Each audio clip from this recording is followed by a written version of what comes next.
दुनिया भर में सेक्स टूरिज्म के लिए मशहूर बैंकॉक के एक लग्जरी होटल के आलीशान स्वीट में 16 जुलाई यानी मंगलवार को 6 विदेशियों की लाश मिलने के बाद से थाईलैंड समेत अमेरिका तक में हड़कंप मच गया है।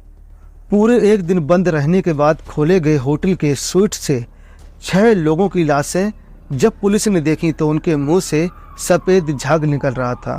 पुलिस को अंदाजा लगाते देर नहीं लगी कि मौत की वजह जहर हो सकती है, लेकिन एक साथ 6 लोगों को जहर कब, किसने और क्यों दिया, इन सवालों ने थाई पुलिस का दिमाग घुमाकर रख दिया था। पुलिस की शुरुआती पड़ताल में ये तो साफ हो गया था कि मरने वाले सभी 6 लोग विदेशी थे। 2 लोगों के पास अमेरिकी वीजा था, जबकि 4 वियतनाम के नागरिक थे। मरने वालों में 3 महिलाएं और 3 पुरुष थे। ये वाकया सोमवार की दोपहर का है। बैंकॉक के कमर्शियल जिले में बने ग्रेट हयात इरावन होटल की 5वीं मंजिल पर एक ग्रुप आकर ठहरा था। लग्जरी होटल का वो एक लग्जरी स्वीट था।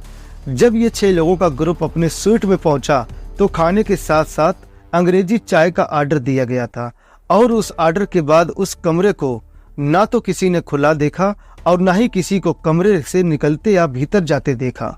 करीब करीब पूरे एक दिन वो स्वीट बंद रहा। थाई पुलिस के मुताबिक जब रूम सर्विस के लोग वहां आर्डर लेकर कमरे में पहुंचे, 6 में से सिर्फ एक महिला ही नजर आई थी, जिसकी उम्र तकरीबन 55-56 साल की थी। मेट्रोपॉलिटन पुलिस ब्यूरो के डिप्टी कमांडर नेपासिन पून सावन के मुताबिक होटल स्टाफ ने खाना और सारा आर्डर कमरे में पहुंचाया तो महिला ने ये कहकर उन सभी को वहां से लौटा दिया कि खाना रख दो, परोसने की जरूरत नहीं है, वो हम कर लेंगे। उसके बाद से उस कमरे को खुलते नहीं देखा गया। पूरा एक दिन तक जब वो कमरा नहीं खुला तो होटल स्टाफ ने पुलिस को जानकारी दी। आमतौर पर होता यह है कि लंबे सफर से बैंकॉक आने वाले सैलानी कई बार जेट लैग को दूर करने के लिए दिन भर सोते गुजार देते हैं, लेकिन यहाँ 24 घंटे हो चुके थे लेकिन कमरा ही नहीं खुला था। मौके पर पहुंची पुलिस ने जब कमरा खुलवाया तो उनके पैरों तले से जमीन खिसक गई, क्योंकि कमरे के टाम या सूप के कटोरे और तली की सब्जियां और फ्राइज राइस की प्लेटें मेज पर अछूती पड़ी थीं। लेकिन कमरे में इससे भी ज्यादा चौंकाने वाली चीज थी कि वह 6 लाशें। लाशों को देखा जाए तो उनके मुंह से सफेद झाग निकल रहा था। पुलिस ने अंदाजा लगाया कि हो ना हो सभी 6 लोगों को एक साथ जहर देकर मारा गया है, लेकिन अगले सवाल ने ही पुलिस को पूरी तरह से झकझोर कर रख दिया। आखिर क्यों मारा गया?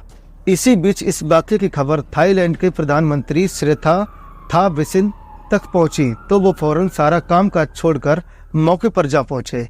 वहां मीडिया के जरिए लोगों को यकीन दिलाया कि थाईलैंड जैसा पहले था वैसा ही रहेगा। दुनिया का सबसे लोकप्रिय टूरिज्म स्पॉट है, वो बना रहेगा। यहाँ सभी विदेशी मेहमानों का स्वागत है और वो हमेशा की तरह हमारी प्राथमिकता पर ही रहेंगे। लग्जरी होटल में 6 विदेशी मेहमानों के सब मिलने की खबर से बैंकॉक में हड़कंप मच चुका था। लिहाजा थाई पुलिस के लिए ये सबसे बड़ा सिरदर्द था कि जैसा भी हो इस मामले का निपटारा जल्दी से जल्दी हो जाए। लिहाजा वो जांच में जुट गई। पुलिस ने सबसे पहले तो शवों के पोस्टमार्टम करवाए और पोस्टमार्टम की रिपोर्ट जब सामने आई तो उसने तो पुलिस के होश ही उड़ा दिए, क्योंकि जिस वाक्य को वो सामूहिक आत्महत्या को मानकर चल रही थी उसमें अब मर्डर की बू महसूस होने लगी थी। क्योंकि पोस्टमार्टम रिपोर्ट का खुलासा था कि मरने वालों की मौत साइनाइड से हुई है। कमरे की तलाशी में पुलिस ने जिस बात पर गौर किया था वो यही था कि वहां पर मेज पर रखे खाने पीने की तमाम चीजें जस की तस पड़ी हुई थीं, लेकिन वहां 6 चाय के कप भी थे और जो खाली थे, यानी कि सभी 6 लोगों ने जिस चाय को पिया जहर उसमें था। यानी अब पुलिस को अंदाजा होने लगा था कि सभी चाय में जहर मिलाकर मार डाला गया। आखिर कौन है जिसने इन 6 विदेशी मेहमानों को साइनाइड जैसे ताकतवर जहर को देकर मार डाला और क्यों? पुलिस के लिए अब यह नया सिरदर्द बन चुका था। आखिर इन 6 विदेशी मेहमानों का कातिल कौन है? लिहाजा पुलिस ने फिर से जांच शुरू की। यानी जब विदेशी पहली बार होटल में दाखिल हुए थे, सीसीटीवी में देखा गया कि सोमवार की दोपहर 1:57 पर उन 6 विदेशी मेहमानों का आखिरी बार एक साथ जिंदा देखा गया था। पुलिस के डिप्टी कमांडेंट ने बताया कि होटल के उस कमरे से आखिरी बार किसी को 2:17 के बाद से बाहर निकलते नहीं देखा गया। पुलिस की तफ्तीश में ये भी पता चला है कि होटल स्टाफ कमरे में 6 चाय के कप एक दूध का बर्तन और 2 फ्लास्क साथ लाए थे। इस बीच पुलिस को फॉरेंसिक डिपार्टमेंट से रिपोर्ट मिली कि जिसमें बताया गया था कि विदेशी मेहमानों के कमरे से मिले 6 कपों में साइनाइड मिला था। पुलिस के डिप्टी कमांडेंट के मुताबिक कमरे में जो खाना रखा था उसे देखने से यही लगता है कि उस खाने को छुआ तक नहीं गया था। पुलिस के मुताबिक कमरे की तलाशी में 6 विदेशियों के सामान से भी कोई ऐसी चीज सामने नहीं आई थी जिसे अवैध या संदिग्ध माना जाए। पुलिस की तफ्तीश में ये भी बात निकलकर सामने आ गई है कि इस ग्रुप का एक जोड़ा जापान में एक अस्पताल बनाने के प्रोजेक्ट से जुड़ा हुआ था। उसी जोड़े ने इसी ग्रुप के एक सदस्य को करीब 10 मिलियन थाई बाट यानी $2,78,000 उधार दिए थे और शायद इसी उधार की रकम को लेकर उनके बीच किसी तरह से मनमुटाव भी था। उसी होटल में 2 दिन बाद ही रूस के ऊर्जा मंत्री के साथ एक हाई लेवल डेलीगेशन की मीटिंग होने वाली थी। ऐसे में इस वाक़ये को जासूसी के चश्मे से भी देखने की कोशिश की जा रही है कि कहीं ये मामला स्पाई यानी कि खुफियागिरी का तो नहीं है। ऐसे में ये सवाल भी उठता है कहीं मरने वाले जासूस तो नहीं थे जिनकी पहचान हो जाने के बाद उनका सफाया कर दिया गया हो। मगर सवाल यही है कि आखिर ये सब किया तो किसने किया। इन सारी बातों को जब जानकारी थाईलैंड के प्रधानमंत्री को दी गई तो उन्होंने पूरे मामले को साफ करते हुए कहा कि अब तक जो कुछ भी सामने आया है उसे देखकर यही कहा जा रहा है कि इस घटना का आतंकवाद से कोई लेना देना नहीं है और न ही इस पूरे मामले में थाईलैंड की पुलिस की तरफ से की गई थी किसी भी तरह की सुरक्षा में चूक का मामला है। ऐसा लगता है कि ये सब कुछ पहले से एक प्लान यानी साजिश के तहत ही किया गया था।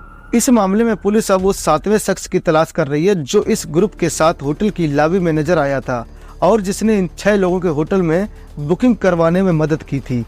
वो भी एक महिला थी और ये भी पता चला है कि मरने वाले इन 6 लोगों में से एक की वो छोटी बहन थी, मगर वो इन लोगों के लिए स्वीट बुक करवाने के बाद यहाँ से चली गई थी। उसने होटल में चेक इन नहीं किया था। पुलिस की फॉरेंसिक टीम में अब ये पता लगाने की कोशिश में है कि मरने वाले सभी 6 विदेशी मेहमानों ने आखिर कितनी मात्रा में सनसाइड को पिया था। इसी बीच ये खबर सामने आ गई है कि इस वाकये में मरने वाले 2 अमेरिकी नागरिक हैं, लिहाजा जांच के काम में अब अमेरिकी जांच एजेंसी FBI भी कूद पड़ी है। जाहिर है जब तक कातिल का पता नहीं चल जाता तब तक ये मामला थाईलैंड के साथ अमेरिकी एजेंसी के लिए भी सिरदर्द बना रहेगा। बाकी आप इस खबर से क्या समझते हैं कमेंट में जरूर बताइएगा। मिलते हैं किसी अन्य वीडियो में, तब तक के लिए इजाजत दीजिए। नमस्कार, जय हिंद, जय भारत।